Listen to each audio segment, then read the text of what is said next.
conspiracy, cults, serial killers, and murder. All things that I love to consume, and I know you do too, you beautiful, sick, intellectual-minded freak, in the best way. Today, we will be talking about a very interesting serial killer, to say the least. And he goes by the name of Jerome Henry Jerry Brudos. This was known as the lust killer and the shoe fetish slayer, and no, not slay in that way, slay in that way, for crimes against humanity such as kidnapping, rape, and murder. Just all the things that make you a giant piece of shit. We just love talking about giant pieces of shit here on this channel, and we'll dive into a real big fat one today. But his story is known for the murders of specifically 4 young women between the years of 1968 to 1969 in Salem, Oregon. And for a little sprinkled cherry on the top, he also attempted to abduct 2 other women, so we'll get into that as well. And he may not be one of the most popular serial killers, if you can call them that, but his story is equally as haunting. Most of his murders were carried out inside his car or his garage / workshop / basement in the house that he dwelled in, and the motives behind this sick creep are primal and lustful, to say the least. And let's not forget the most important part of this story is his lifelong love for feet. Yeah, we're getting into that. Buckle up. So let's unbuckle our seatbelts, go Mach 5 down the highway, slam on the brakes, and let's bust through this windshield and go feet first into this serial killer together.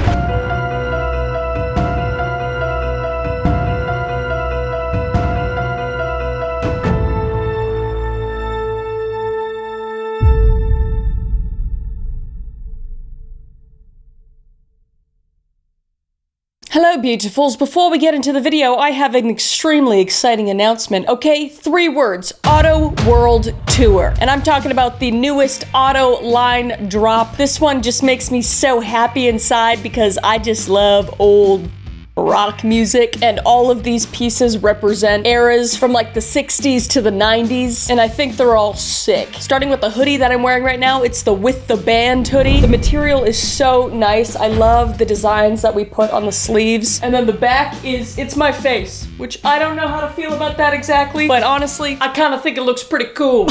But since these are all like band t-shirts and sweaters, I just really wanted to give it that like band look, so the only person here is me, so it had to be me. But we got tons of other items as well, so go take a look, check them out. It's limited edition. It's only gonna be out for a limited amount of time. You can get them at autobychris.com. I'll leave a link in the description for you, so grab them while you can. Thank you for the support, and let's get to the video. So let's start off when little Jerry was born. Jerome Brudos was born January 31st, 1939 in Webster, South Dakota, in a town of only 1,700 residents as of 2024. Is anybody there? I feel like I have one of you guys isn't there. I feel like this place doesn't exist. Also, if you hear thunder in the background of these videos, there's a horrible storm outside here in Texas. I think it just adds to the ambiance, all right? If you hear that, that's what it is. It's not a serial killer or anything. Tell me if that door opens. So Jerry Brudos, like myself, was an unplanned pregnancy to his parents Henry and Eileen Brudos. And when the parents did find out that they were pregnant, they had hoped for a daughter. However, they would receive a second son. So from an early age, Jerry experienced and mistreatment from his mother, who wanted a daughter specifically. Henry, his dad, didn't really care that much, but his mom, Eileen, just really wanted a daughter. This is the nature versus nurture shit. She beat the shit out of Jerry for not being a girl. And you'll see how this clearly carried on to who he picked as victims and his fetishes and whatnot, but we'll get to that. So she would hit him and belittle him, wishing for a daughter. On the contrast, his older brother Larry was extremely loved by his mother. Classic older child and youngest child moment. Because in her view, he was a planned son. They wanted a son and then a daughter. Newsflash, you can't choose, okay? We're not there yet. Or maybe we are there yet, with like IVF and all this stuff. This was the 30s, okay? So, and his father, Henry, did have a short temper, but he wasn't known to hit his kids like Eileen did. Most of the abuse would come from her because she was extremely matriarchal and was viewed as a moralist and a blue nose. But the Brudos family lived a quiet and pretty humble life. His mother, Eileen, was a homemaker looking after other people's houses, cleaning them and doing housework for the other families. And his father was a seasonal employee. So with the both of them working, their family could live pretty comfortably.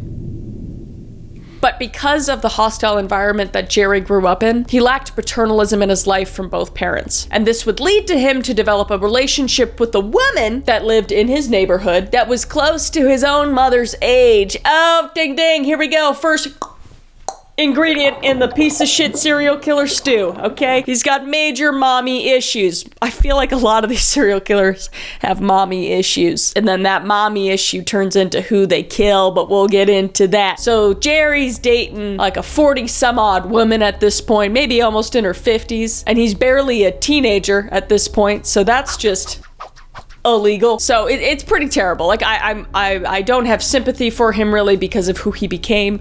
But you know, when you're growing up in that situation, it's not fair. Didn't help, basically. But this woman was very caring and loving towards Jerry, as she most likely had a sense of what Jerry's home life was like since she lived in the neighborhood, and she talked to him on a daily basis. But she was reportedly so infatuated with Jerry that she would often fantasize about him being her own child. There's a whole lot of up there that I'm not going to get into, but you could see it. If it was the opposite, a man and a girl, we get it. Okay. Anyway, so he was a victim at this point as a child, unknowingly. But eventually Jerry would stop seeing this woman in his neighborhood because she was diabetic, and her health began to decline very fast, making it harder for her to care for Jerry. Jerry would also have a young girl as a friend that he would play with regularly. However, she would pass away from tuberculosis, leaving Jerry with no one to care for him and no one to build an actual connection with. So Jerry was now alone in the world with a family that never loved him in the first place and that would just constantly abuse him, which is terrible. That's terrible, okay? Like, you're gonna have maybe a little sympathy for him right now, and then we'll get into the part where you're like, well, if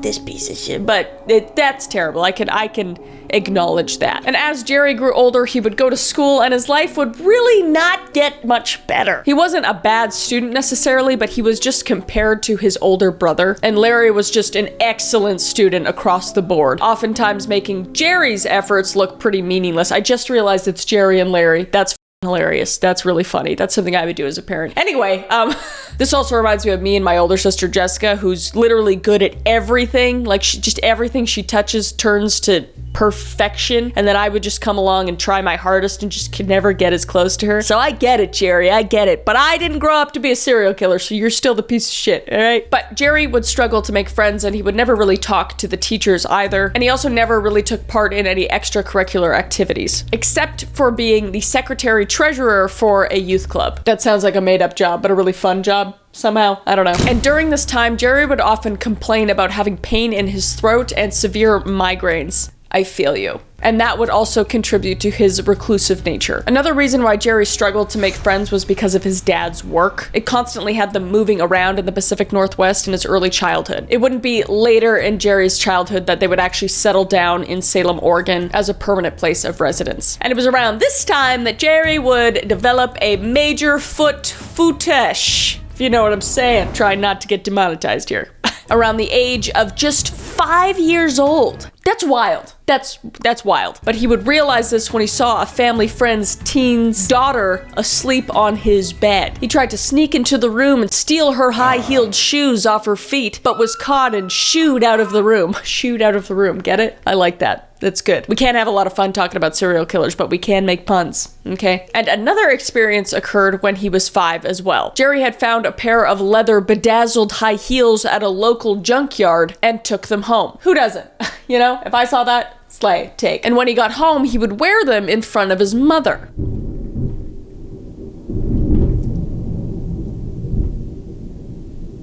Can you guys hear that? And when she saw them in the shoes, she would call him wicked, and not in a good way, and demanded that he would take them back to the junkyard. But Jerry wouldn't take them back, and he would just wear them in secret. And when his mother would find out that he didn't take the shoes back and would catch him wearing them again, she would beat him and then burn the shoes. Just let the kid wear high heel shoes, okay? Who didn't? My little brother wore our high heel shoes all the time. We didn't blink an eye, and he's also not a murderer. He's actually a cop, so good on you, Jake. Good job, bud. So 2 years after the junkyard incident, Jerry reported that he tried to steal high-heeled shoes from his first grade teacher. And when he confessed his actions, and he loves confessing, we'll get into that too, he was questioned on why he did it, and all he had to say for himself was he wasn't sure. And Jerry's fetishisms would only increase as he got older. It would develop from stealing to fondling to smelling women's lingerie and underwear. He would be introduced to this fetish from a neighborhood friend who had several older sisters. Gross, dude. So when he would go to his friend's house, he would steal/smell his friend's sister's underwear, and Jerry would continue this practice well into his teenage years. And he even admitted later on in life that he would actually wear the underwear himself as well. And Jerry's isolation and rejection from most of his peers his age really played a role in him developing into the sickened individual that he became. We're talking about the nurture part of the nature-nurture here. Not to mention his absolutely horrendous relationship with his parents. Jerry seemed to lack all stability and companionship in his life. And these two things are trivial for brain and social development from an early age. And without these things, we could start to see the effects that take place as Jerry enters into puberty. Okay, just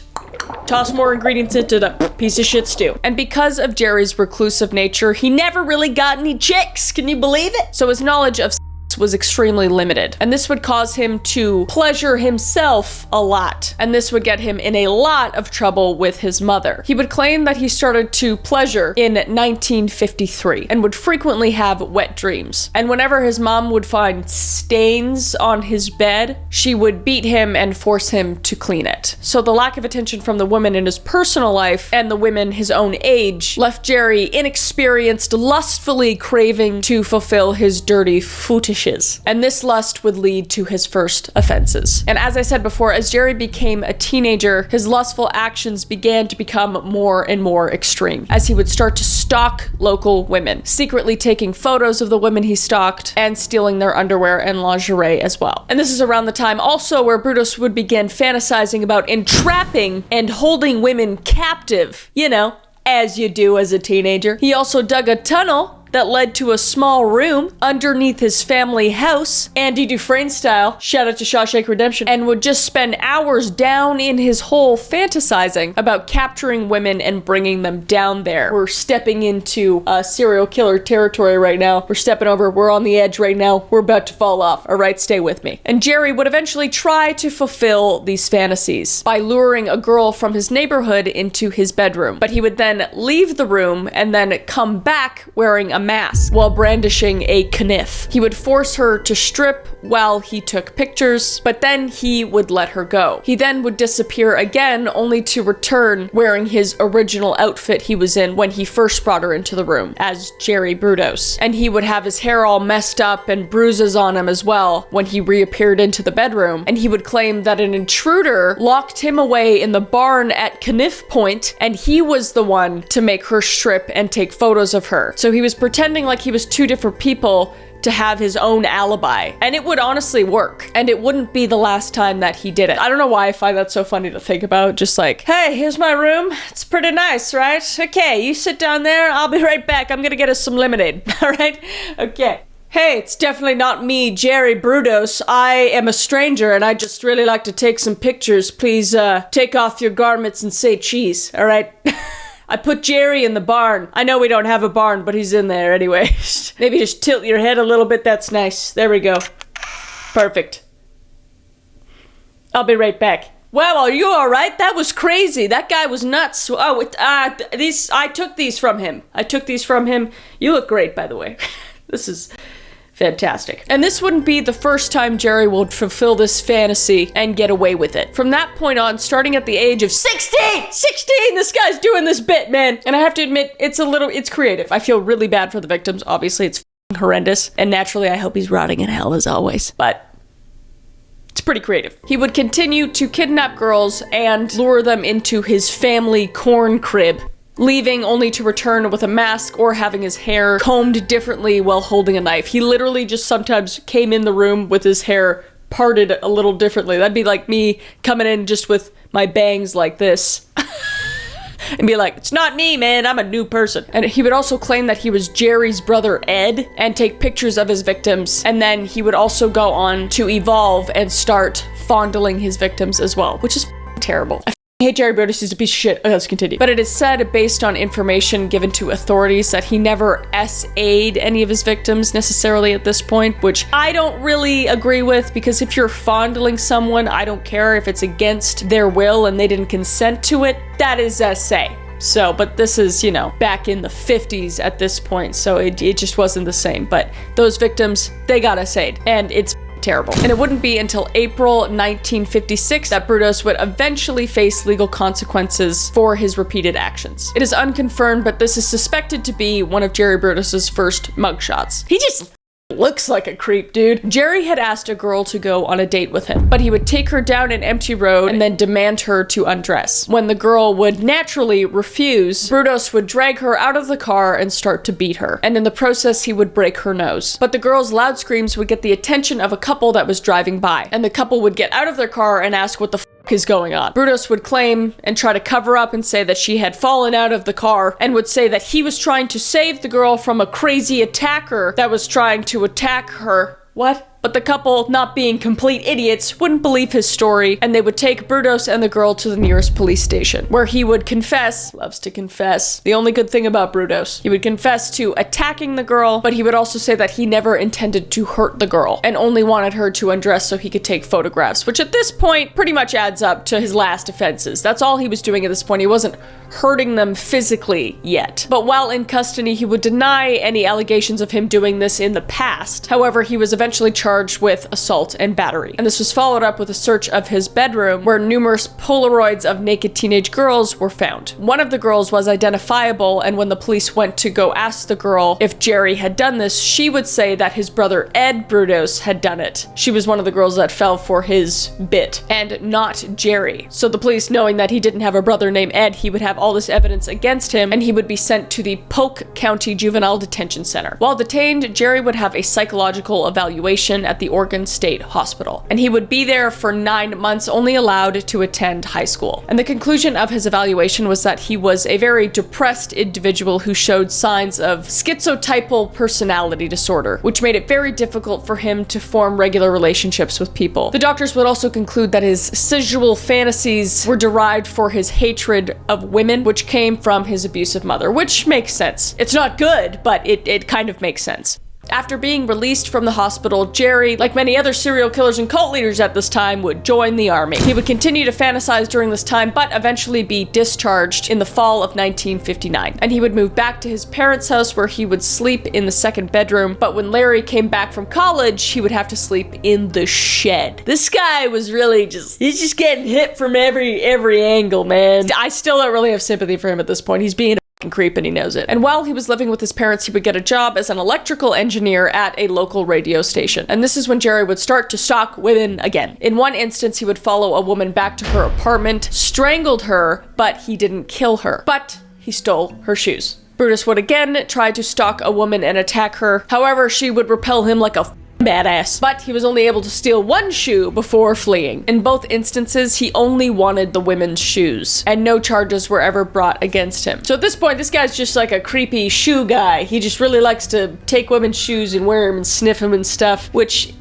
isn't innocent in any way. I think that's still terrifying if a guy ran up to me on the street and tried to steal my Vessi shoes, which I still love, by the way, not sponsored. I'd just be pissed because they're good shoes. But he's not necessarily dangerous at this point. But this would be the last major offense that Jerry would commit before his killing streak began. Eventually, he would actually get married, believe it or not, to a woman named Ralphine Schwindler, and get married on September 30th, 1961, and have one child. And the newlyweds would move around Oregon until landing in Salem, where Jerry would work on cars in his garage, along with his day job to pay his family's lifestyle. And it is believed that his wife's willingness to fulfill Jerry's sexual fantasies is what kept him at bay and stopped his urges to stalk women and steal their shoes at the time. However, this would not last very long, as we know, otherwise we wouldn't be here. As he aged, he gained weight, and his wife found him less attractive. Combining that with his child growing older and needing more attention, him and his wife's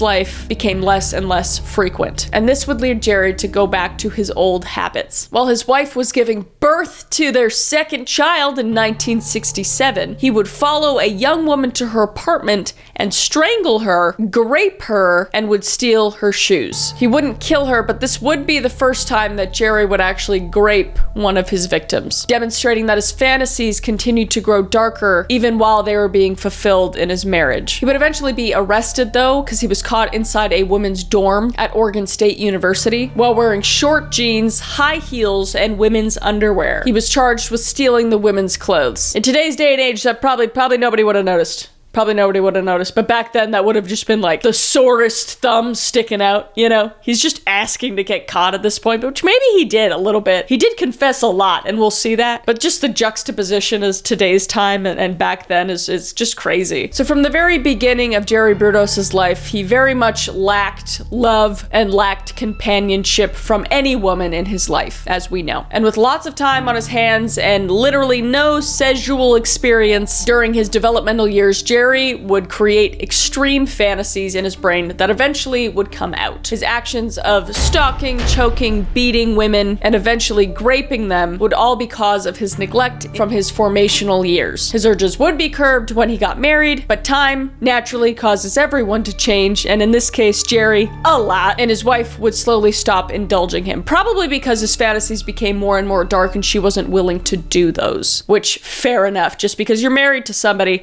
doesn't mean you have to indulge in all of their fantasies, especially if they're f***ed up. But this would lead to his fantasies taking over again, except they would now be extremely dangerous, which would lead into his first murder. Linda Catherine Slauson was Jerry Brudos' first victim. She was a 19-year-old door-to-door encyclopedia saleswoman from Aloha, Oregon. And on January 26, 1968, Slauson was going door-to-door selling her encyclopedias when she would make a fateful mistake, mistaking one of the addresses of a neighbor who scheduled an appointment with her for a potential sale for Brudos' address instead. Upon learning what Slauson was there for, Brudos would take advantage of that and pretend to be enamored and interested in purchasing encyclopedias. Doing so, he would lure her into his home and would sit Slauson down on a stool in his basement, where she would begin her sales pitch as she always did. However, Brudos would quickly take action and he would bludgeon her in the head with a piece of wood before strangling her to death. And to hide her from anyone else in the house seeing her, he would tuck her body away underneath the staircase because he wasn't home alone. His mother would be in the home with him along with his daughter, and he would ask his mother to take his daughter to the store to purchase hamburgers for him to get them out of the house. And after they left, he would return to the body in the basement under the staircase and he would engage in with the corpse. I just want to say that this makes me physically ill and sick, and I hope he's burning in hell and that Satan is doing the same thing as he did to his victims. Okay, all right, let's get back to it. While undressing Slauson, he would find that she was wearing attractive red undergarments, and because of this, it would later inspire Brudos to take a box of women's underwear and footwear he had accumulated and saved, usually from stealing, and he would dress and undress the bodies in different shoes and lingerie after they were already deceased. And while engaging in with her, he would also be photographing the crimes as they took place as well. And hours after spending time with the body, he would sever Slauson's left foot from her body. And he would do this by using a hacksaw, and then after the foot was off, he would store it in the back of his freezer in the basement. This was to keep it for later, and this would be used in the future for modeling, going through his extensive collection, and also to, you know, pleasure himself too, because he's a sick. But to hide the rest of the evidence, since he had only kept the foot, he would tie her corpse to a heavy cylinder head from a car, and he would drop her body over a rail somewhere in Marion County, according to Brudos, obviously after he got caught, stating he couldn't give an accurate location. So after this first murder, he would have a pretty substantial cooldown period and wouldn't commit another murder until November 26th, 1968 of the same year. Because Brudos would be known as a murderer that acted on crimes of opportunity. He wasn't a process killer like Ted Bundy, where he would plan ahead of time and know who his victim was gonna be. He would just let these victims basically walk into his life and then take advantage of it. And this was unfortunately the case of Jan Susan Whitney. She was a 23-year-old motorist he would encounter driving home from his job in Lebanon, Oregon. While driving somewhere between Salem and Albany, Brudos would stumble upon 3 individuals standing beside a broken down Rambler. After pulling alongside them and taking a look, he stated that he could fix Whitney's car, but he needed to go back to his house to grab the necessary tools to fix it. Whitney and the other strangers, who were just hitchhikers that she had picked up, agreed to come along with him because this is the 50s and nobody has any red flag filters, man. Nobody's got them. But the only catch was that he would have to drop off the 2 hitchhikers on his way to the house to their intended destinations. And agreeing to that, they would all hop into his car. After dropping them off, Brudos and Whitney would head to his house. Well, he would promptly get out of his car, go into his house, grab the necessary tools that he needed, while Whitney sat in his car and waited. And after returning to the car, Brudos asked Whitney to do a little challenge for him, a little serial killer riz, if you will. He asked her to close her eyes and pretend to tie a shoelace. What? Bitch, I would close my eyes and start firing out punches at this point, okay? But he would ask her to do this without her hands. So essentially, he would just ask her to close her eyes and do nothing, but just think about doing something, which I guess is, again, creative in a way. Where does this guy come up with this shit? All right, is he reading books? Is this in a book somewhere? What the f? But while she was doing the challenge, Brudos came up behind her and strangled her from behind using a leather luggage strap. And then he would move on to raping her in his vehicle. He then took her inside the garage workshop where he would dress her up in different lingeries and shoes, playing a sick dress-up game like she was a doll, and afterwards he would also commit necrophilia repeatedly on the corpse as well. And her body would be left on a pulley system for 2 days after the incident, and Brudos would admit to using her corpse whenever he needed during those 2 days. She would be dressed up in a multitude of different lingerie items and photographed. Brudos would also admit to cutting one of her breasts off and using it as a paperweight. This idea was thrown out though after noting that the epoxy hardener failed to fully set, so instead he would stuff it full of sawdust and pin it to a wooden board. He was just a sick. I've read about a lot of these guys and went whatever, and it's just some of the things these people think of are just like, get a hobby, you know? And not this. Build miniature ships and bottles. You know, put that creativity into something else other than hurting people. But according to Brudos' confession, there was actually a car that would crash into Brudos' garage 2 days after Whitney's murder, and it would leave a giant hole in the garage. And when a policeman would arrive on the scene, he took a peek into the darkness and wouldn't notice anything. You didn't notice anything? You didn't notice just that mound that was nailed onto a board, or, you know, a body on a pulley system? But he said he didn't notice anything due to the dust and the debris that was flying around. Oh. Dude, I'm reading about all this creepy shit. I thought that was Jerry Brudos behind me. It's bear. God, you. God damn, that my heart actually jumped out of my asshole right now. God damn it. Where was I? Oh yeah, incompetent police officers. My favorite. Because the hole would be at ground level, so he just looked in, and obviously the body was hanging from the ceiling.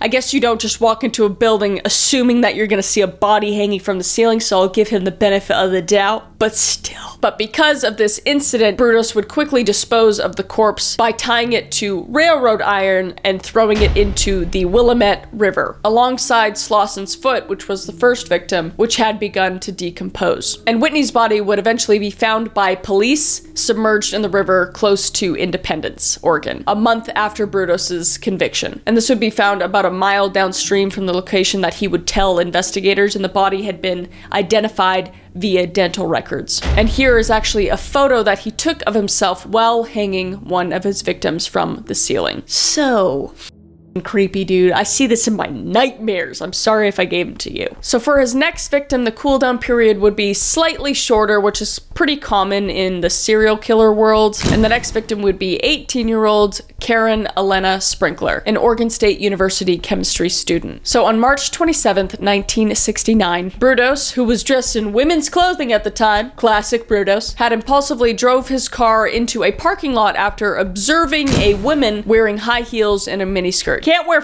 high heels around this guy, all right? That's why I never wear high heels. After reading this story, I'm never gonna wear them again. Okay. After parking his car, he would attempt to chase the individual before she got away. So he would head back to his car defeated, but another woman would exit her car and walk towards him at the Mirror and Frank department store. This woman would unfortunately be Sprinkler, who was going to meet with her mother later for lunch. But he would approach her at gunpoint, telling her that she had to enter his vehicle, and Brudos would promise not to harm her. This guy doesn't hold up his promises. According to Brudos' statements in the future, she would continuously plead for him not to hurt her, stating that she would do anything he wanted as long as he didn't kill her, which is just so sad. I mean, none of us know what we're gonna do at that point. It's just like, you want to get out of that situation. I feel like that's such a human response to do. So he would then force her to have sex with him on his workshop floor, making her pose and wear different shoes and underwear as he took pictures of her. But after this, he tied up her hands behind her back and a rope around her neck, and he would ask her if it was too tight. She would reply that it was indeed too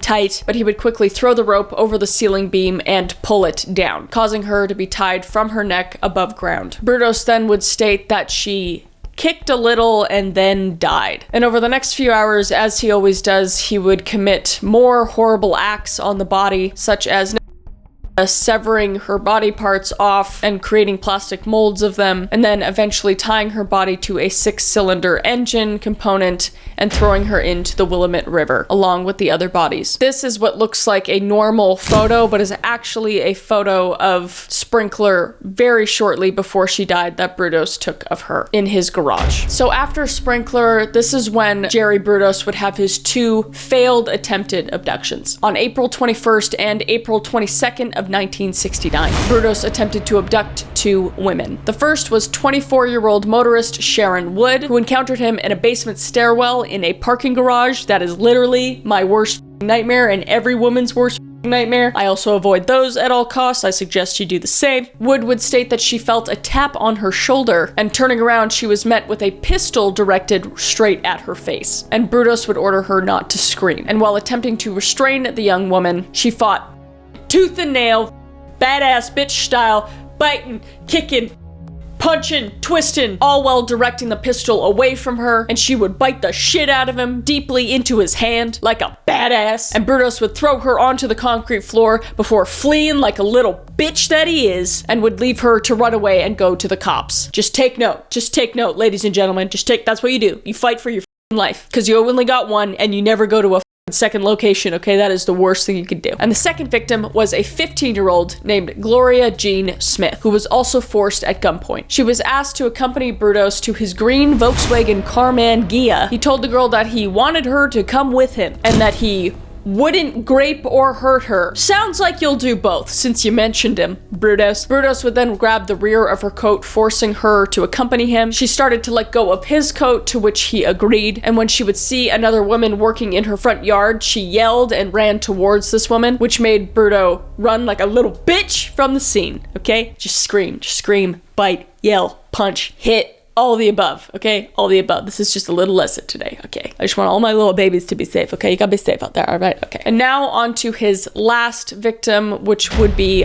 Linda Dawn Saley, a 22-year-old secretary and part-time student at Portland State University. In the afternoon of April 23rd, 1969, so a very short period after his last murder and attempts, Saley had finished her shopping for her fiancé and bought him a pair of jeans. And as she was heading back to her car, Brudos would approach her and imitate being an officer, even having a fake badge, Ted Bundy style. But Ted Bundy wasn't around yet, all right? So Brudos did it first. He would accuse her of shoplifting and that she had to be detained. Stating her innocence, she would agree to accompany Brudos despite the accusations, which then she was promptly being told that she was being kidnapped for ransom. I can't even imagine what was going through her mind at this point, you know, like, I don't even know what I'd do at that point. So after driving her back to his house, he would park the car in the garage and order Saley to follow him across the yard and into his house. What Brudos hadn't planned on was his wife and children being at the house at this time. His wife would go onto the porch and call Brudos in for dinner. Brudos, being only 10 feet away but not being seen by his wife yet, ordered Saley to stay still where she was. And Brudos would tell his wife that he would be in a few minutes. This is where Saley should have screamed, but I get she was probably so scared, and it's just,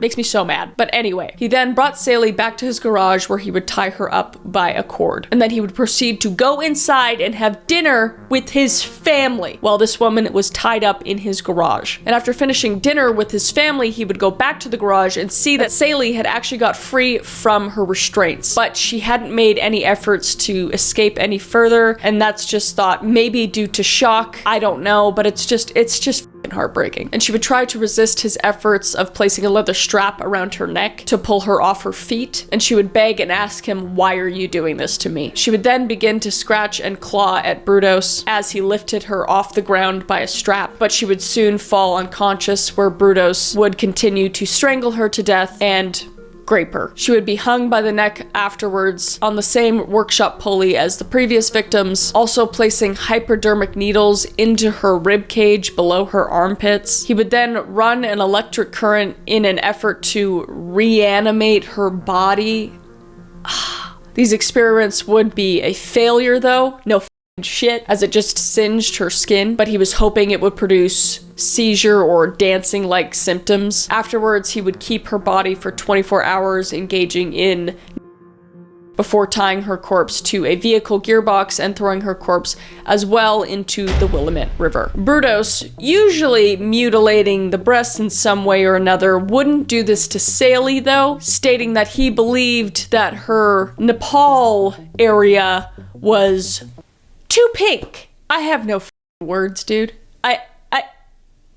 Anyway, Brudos was obviously an extremely disturbed and up individual, and thankfully karma is a bitch and would eventually catch up to him. So on May 29th, 1969, investigators had amassed significant evidence relating to the attempted abduction of Gloria Smith to arrest Brudos for this offense as inquiries into the murders continued. Brudos would later be found underneath a blanket in his family's station wagon by highway state patrolmen, like a little bitch, just hiding under a blanket so the monsters don't get him. Newsflash, you're the monster. While in custody, Jerry Brudos would use his one phone call to phone his wife and tell her to destroy any incriminating evidence that remained in the house. But his wife would reject his request, knowing what kind of monster her husband already was. And Brudos, loving to confess, would confess to the 4 murders while in custody, though it did take some provocation from the investigators. When he was first apprehended, he was heavily questioned on the discoveries made by the property search, specifically the evidence that was found in the garage in connection to 3 of the missing women, Sprinkler, Saley, and Whitney. And eventually he would cave in and tell the officers about his dark fetishes and confess to the murders. In the days he was being questioned though, he would deny the evidence, claiming that it was all circumstantial and that he actually had nothing to do with the disappearances of the 3 women, but would eventually confess to them obviously. And Linda Slauson was a Jane Doe murder and not connected to Brudos in any way at this point. However, he would confess to it and say that it was just opportunistic. But Jerry would never be charged or put on trial for the murder of Linda Slauson, despite him literally saying that he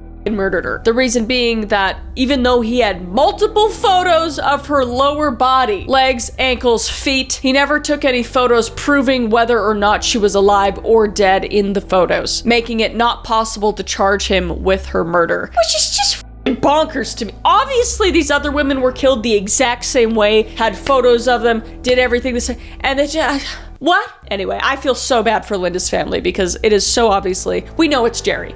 Okay, but still, not having that closure is just f***ed up. And while in custody, he would be evaluated by a psychologist. And during this evaluation, Brudos would continue to stay reserved when asked about the premeditation of the murders, saying, "There must be something wrong with me." Yeah, no shit, Brudos. And when he was asked if he had any hatred for women, he would just outright deny it. However, later on, he would claim that the act of killing allowed him to let off some steam. There's a lot of other ways you can do that.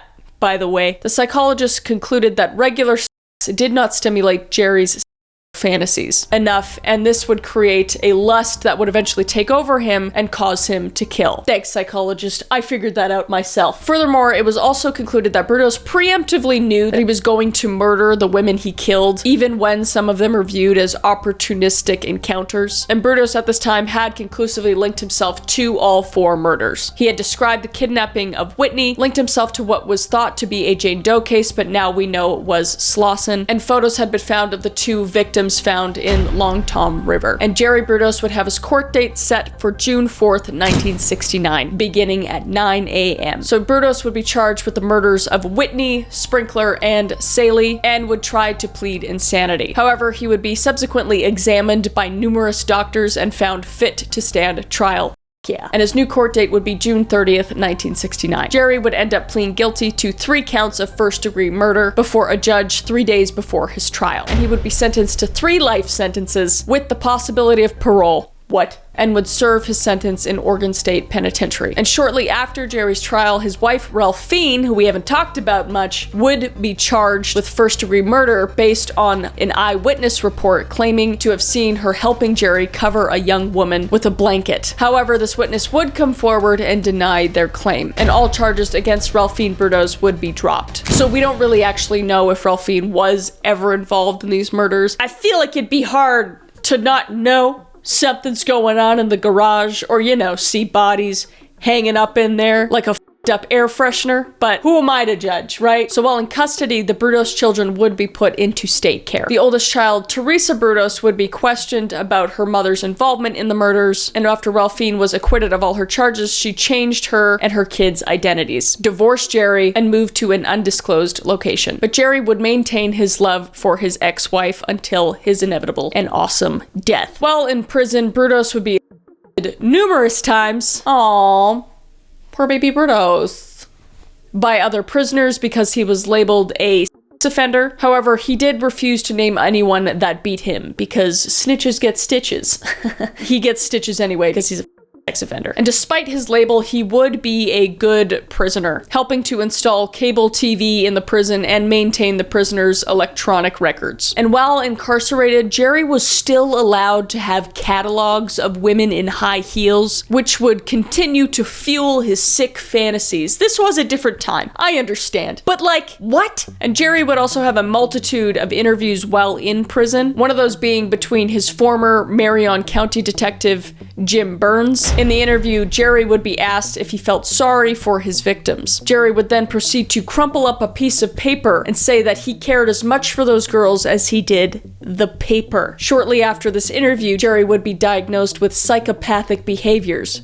No shit. And Jerry would remain in prison, thankfully, for the rest of his life, despite multiple appeals for parole. He would be told in 1995, after serving 26 years, that he could no longer ask for parole, and that he would spend the rest of his stupid life in prison. And Jerry Brudos would eventually die in prison on March 28th, 2006, in the early morning. He had been fighting liver cancer while incarcerated. Heard that's real painful. Sorry, bud. Not sorry. He had served 37 years of his life sentences, making him the longest incarcerated inmate in Oregon history. And he would be 67 at the time of his death. And everybody that was connected to the case would celebrate his death along with the entire state of Oregon.